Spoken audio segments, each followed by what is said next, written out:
আপনার 2-3টা লেয়ার আপনি চেঞ্জ করেন, ফার্স্ট সেকেন্ড থার্ড লেয়ার আপনি চেঞ্জ করেন আশেপাশে থেকে, তারেক রহমান সাহেব, আপনার দল জাতীয় পার্টি বা মুসলিম লীগের মতো হারায়া যাবে।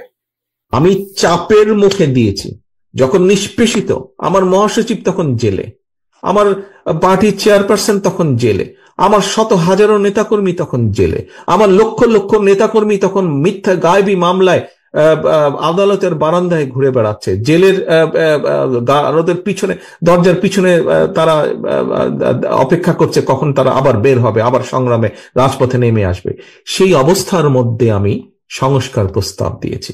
প্রিয় সহকর্মীবৃন্দ, আমি একটু আগেই বলেছি, এই দলকে আজ জনগণের কাছে প্রতিষ্ঠিত করার জন্য আমাদের বহু সংগ্রাম, বহু পথ পাড়ি দিয়ে আসতে হয়েছে। বহু নেতাকর্মী তার জান কোরবান করেছেন, বহু নেতাকর্মী পঙ্গুত্ব বরণ করেছেন। আজ সেই জায়গায় এসে আমরা দাঁড়িয়েছি। তারেক রহমান সাহেব, আপনার কথায় আমি হাসবো না আপনার কথায় আমি কাঁদবো? তারেক রহমান সাহেব, আপনি একটা চুটকি শুনেছেন যে হুজুরেরা, টুইরা মুন্সিরা শীতকালের ওয়াজ গরমকালে করে? আপনি শুনেছেন কখনো তারেক রহমান সাহেব যে শীতকালের যে ওয়াজ, ওই ওয়াজ গরমকালে করে আর গরমকালের ওয়াজ শীতকালে করে? এটা শুনছেন আপনি কখনো? গত 17 বছরে আপনার দল নিষ্পেষিত হয়েছে, এতে কোনো সন্দেহ নাই। আচ্ছা, আপনি যদি জেমস উইলফোর্ড গার্নার তার রাজনৈতিক রাষ্ট্র বিজ্ঞানের সংজ্ঞা শুনেন, কনফুসিয়াসের রাষ্ট্রযন্ত্র মেরামতের বই পড়েন, অ্যারিস্টটলের রাষ্ট্রযন্ত্র মেরামতের বই পড়েন,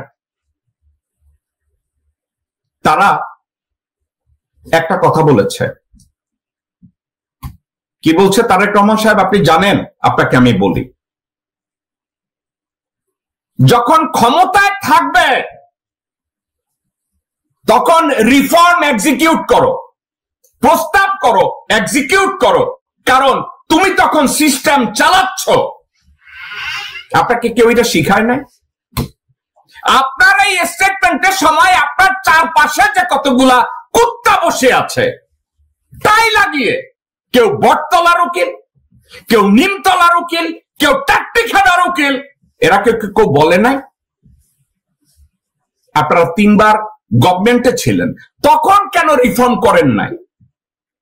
আর যখন আপনার কোমর ভাঙ্গা দিছে, যখন আপনি ক্ষমতায় নাই, যখন আপনার নেতা কর্মীরা ধান খেতে পাট খেতে ঘুমায়, আপনার মা হাজতে আর ভারতীয় দালাল ফখরুল হাজতে, তখন আপনি রিফর্মের প্রস্তাব দেন কেন? যেখানে জনগণের ভোটাধিকার আপনি আদায় করতে পারেন না, তখন আপনি রিফর্মের প্রস্তাব দিচ্ছেন কেন?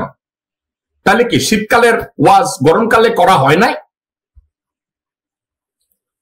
তারেক রহমান সাহেব, are you real? Are you within your right mind? Tariq Rahman Sahib, you are not my enemy. I have tons of respect for you. I love you as a brother. কিন্তু আপনি কি প্র্যাকটিক্যাল না, নাকি impractical, নাকি আপনার হাতে কেউ একটা কাগজ ধরায় বলে যেটা পড়েন? তারেক রহমান সাহেব, আপনি বলেছেন আপনি রিফর্মের কথা বলেছেন। কখন আপনি রিফর্মের কথা বলেছেন? যেখানে আপনি জনগণের ভোটাধিকার আদায় করতে পারেন নাই, আপনার মায়ের চিকিৎসার জন্য হাজত থেকে বের করতে পারেন নাই, একটা আন্দোলন তৈরি করতে পারেন নাই, তখন আপনি রিফর্মের প্রস্তাব দিচ্ছেন। এর ভ্যালু কি? আপনি যখন সরকারে ছিলেন, আপনার মা যখন প্রধানমন্ত্রী ছিল, তখন আপনি রিফর্ম করেন না কেন? কেন করেন নাই? আজকের এখন বলছেন রিফর্ম করতে গিয়ে আপনি তখন এই করেছেন সেই করেছেন। এটা কি লজিক্যাল তারেক রহমান সাহেব? আপনি এই মুহূর্তে বিএনপি কে ভারতীয় জাতীয় জনতা পার্টি করছে, আপনার দলের নেতা কর্মীরা হাসিনার ডায়লগ দিচ্ছে, আপনার দলের নেতা কর্মীরা আওয়ামী লীগকে আওয়ামী লীগ পুনর্বাসন কেন্দ্র বানাইছে। আর আপনি এখন বলছেন যে আপনি রিফর্ম প্রপোজ করছেন, হোয়াইল আপনার দলের নেতা কর্মীরা পাট খেতে ধান খেতে ঘুমাইছে, আপনি মির্জা ফখরুলের জন্য উদারতা দেখাইতেছেন।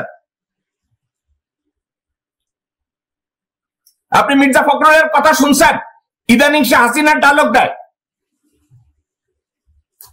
ইদানিং সে হাসিনার ডায়লগ দেয়, ধর্ম যার যার উৎসব সবার।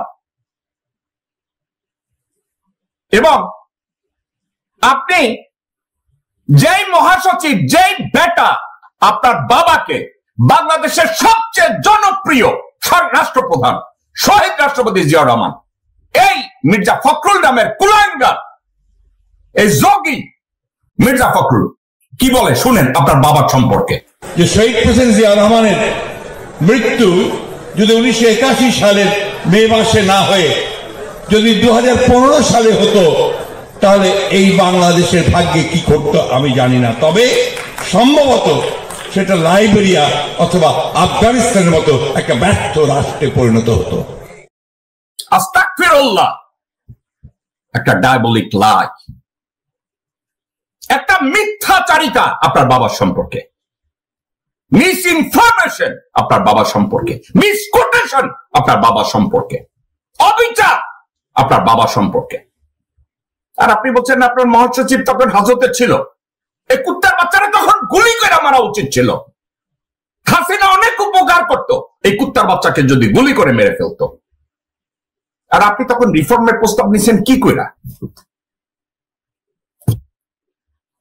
তারেক রহমান সাহেব, change your route, change your adviser, change your policy. আপনি ধরা পড়ে যাচ্ছেন, আপনি চারিদিকে ধরা পড়ে যাইতেছেন। আমেরিকায় কতগুলো রিক্সাওয়ালা রাখছেন, এই রিক্সাওয়ালারা এখনো চা সিঙ্গারা নিয়ে ব্যস্ত। এদেরকে আপনি কেন্দ্রীয় কমিটির সদস্য বানাইছেন। আপনার কাছে যে কি মহিলা সেল করে আমি জানি না তারেক রহমান সাহেব, এই অযোগ্য, অথর্ব, অদূরদর্শী শুয়োর, এদেরকে আপনি কেন্দ্রীয় কমিটির সদস্য বানান।